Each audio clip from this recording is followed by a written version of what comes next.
Hello बच्चों, कैसे हैं आप।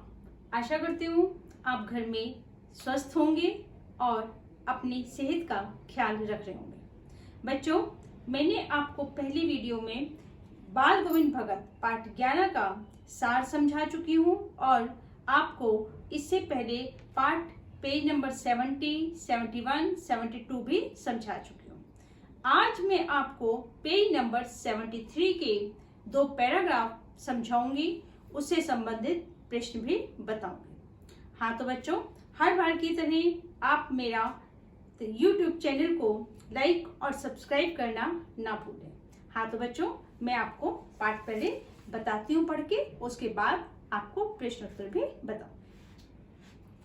बेटे के क्रियाक्रम में तूल नहीं किया, पतों से ही आग दिलाई उसकी, किंतु ज्यों ही श्राद्ध की अवधि पूरी हो गई, पतों के भाई को बुलाकर उसके साथ कर दिया, यह आदेश देते हुए कि इसकी दूसरी शादी कर देना। बाल गोविंद भगत ने अपने बेटे की तूल मतलब होता है दिखावा, कोई दिखावा नहीं किया क्रियाक्रम में, अपनी पतों से ही आग दिलवा दी। परंपरा के अनुसार जो होता है कि आग कभी औरतें नहीं देती, लेकिन उन्होंने परंपरा के विरुद्ध पतों से आग दिलवा दी और जो ही श्राद्ध की अवधि पूरी हुई, पतों के भाई को बुलाकर उसके साथ कर दिया और आदेश दिया इसकी दूसरी शादी कर देना। इधर पतों रो रो कर कहती, मैं चली जाऊंगी तो बुढ़ापे में कौन आपके लिए भोजन बनाएगा, बीमार पड़े तो कौन एक चुल्लू पानी भी देगा। पतों ने बाल गोविंद भगत से बहुत कहा कि आप मुझे मत भेजो, क्योंकि अगर मैं चली गई तो आपके बुढ़ापे का सहारा कौन बनेगा, क्योंकि एक पतोह ही रह गई थी जो उनके बुढ़ापे का सहारा थी। लेकिन मैं पैर पड़ती हूँ, मुझे अपने चरणों से अलग नहीं कीजिए। उसने बहुत ही मिन्नत की कि आप मुझे अपने चरणों से अलग मत कीजिए, मैं आपके साथ रहना चाहती हूँ। लेकिन भगत का निर्णय अटल था, तू जा, नहीं तो मैं इस घर को छोड़कर चल दूंगा। यह थी उनकी आखिरी दलील और इस दलील के आगे बेचारी की क्या चलती। भगत अपने निर्णय पर अटल थे और वो बोले, उन्होंने आखिरी दलील मतलब तर्क दिया, अगर तुम नहीं जाओगे तो मैं घर छोड़कर चला जाऊंगा। जब ये बात हुई तो बेचारी पुत्रवधू क्या करती, रोती गाती अपने भाई के साथ चली गई। Last paragraph. बाल गोविंद भगत की मौत उन्हीं के अनुरूप हुई, जैसा वो चाहते थे वैसे ही उनकी मौत हुई। वे हर वर्ष गंगा स्नान करने जाते, स्नान पर उतनी आस्था नहीं रखते जितना संत समागम और लोक दर्शन। उनकी स्नान पर इतना विश्वास नहीं था जितना वो लोगों से मिलना चाहते थे। संत समागम, जहां पर सारे संत इकट्ठे होकर अपने अपने विचार प्रकट करते हैं, वो समागम कहलाता है, तो उस पर ज्यादा वो विश्वास रखते थे। पैदल ही जाते, करीब 3 कोस पर गंगा थी, वो 3 कोस दूर पैदल जाते थे गंगा स्नान के लिए। साधु को संबल लेने का क्या हक और गृहस्थ किसी से भिक्षा क्यों मांगे। ये पंक्ति दोबारा मैं आपको सुना रही हूँ। साधु को संबल लेने का क्या हक और गृहस्थ किसी से भिक्षा क्यों मांगे। इसका मतलब है साधु को संबल लेने का क्या हक। संबल का मतलब होता है सहारा। जो साधु होता है उसे किसी का सहारा नहीं लेना चाहिए, बल्कि उसको दूसरों को सहारा देना चाहिए। ये इस पंक्ति का मतलब है। पहली जो वाक्य, साधु को संबल लेने का क्या, साधु को किसी का सहारा नहीं लेना चाहिए, उसको कोई हक नहीं है संबल लेने का, और गृहस्थ को किसी से भिक्षा नहीं मांगनी चाहिए।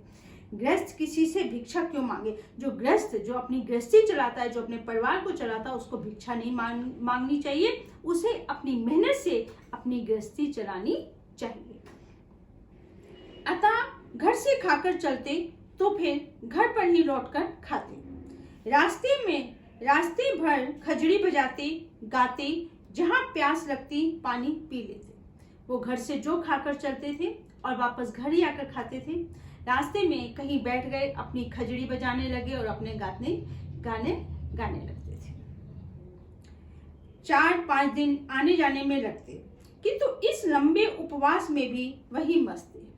4-5 दिन उनको लग जाते थे, लेकिन इतने लंबे उपवास में भी वही उनकी मस्ती थी, वही उनका नियम था, कोई बदलाव नहीं आया था। अब बुढ़ापा आ गया था, किंतु टेक वही जवानी वाली। बुढ़ापा, अब कब तक हम एक उम्र में तो नहीं रह सकते हैं। अब उनको बुढ़ापा आ गया, लेकिन आवाज टेक मतलब आवाज उनकी वही थी, जवानी वाली। इस बार लौटे तो तबीयत कुछ सुस्त थी।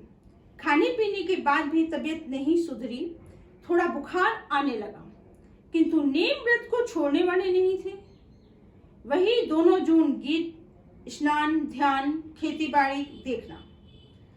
अब उनकी थोड़ी थोड़ी तबीयत खराब होने लगी, लेकिन अपने नियम को छोड़ने वाले वो नहीं थे। वो ही खेती बाड़ी करना, स्नान, दोनों जून के गीत गाना, दोनों जून मतलब दोनों समय के वो गीत गाते थे, अपने वही नियम पर चलते थे।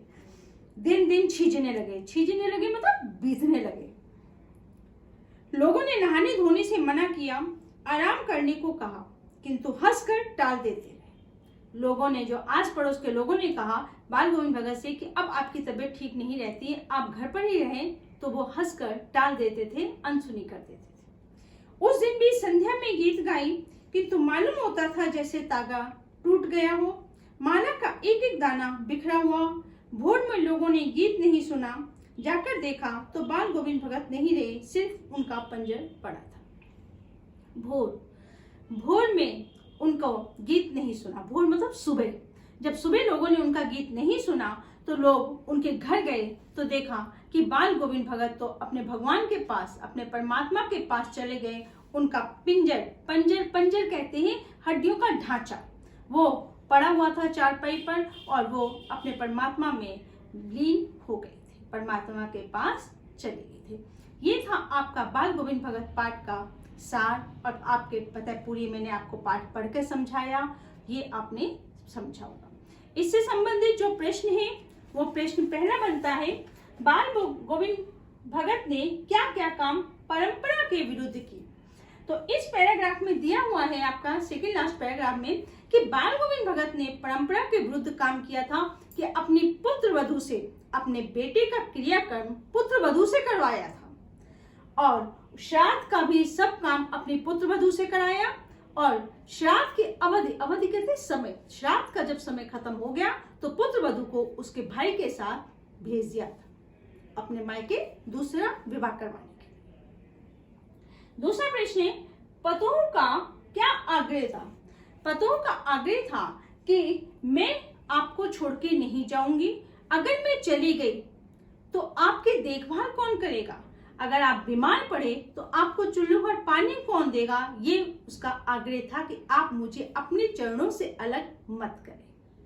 तीसरा प्रश्न है, भगत का निर्णय कैसा था और क्यों। भगत का निर्णय अटल था। क्यों? क्योंकि वो चाहते थे मेरे पुत्र वधू का पुनर्विवाह हो, पुनर्विवाह दूसरा विवाह हो जाए, क्योंकि वो सोचते थे कि अभी उनके पुत्र वधू की इतनी उम्र नहीं है कि वो विधवा वाला जीवन व्यतीत करें। इसलिए उनका निर्णय अटल था, और था इसलिए कि वो अपने पुत्र वधू का पुनर्विवाह करना चाहते थे। भगत की आखिरी दलील क्या थी। तो भगत की आखिरी दलील थी कि अगर तुम घर छोड़कर नहीं गई तो मैं ये घर छोड़कर चला जाऊंगा। उसकी आखिरी दलील थी कि तुम चली जाओ, अगर तुम नहीं गई तो मैं घर छोड़कर चला जाऊंगा। ये भगत की आखिरी दलील थी। ये थे आपके प्रश्न। अब मैं आपको अगली वीडियो में इस पाठ के जितने भी प्रश्न हैं वो थोड़े थोड़े करके करवा दूंगी। धन्यवाद।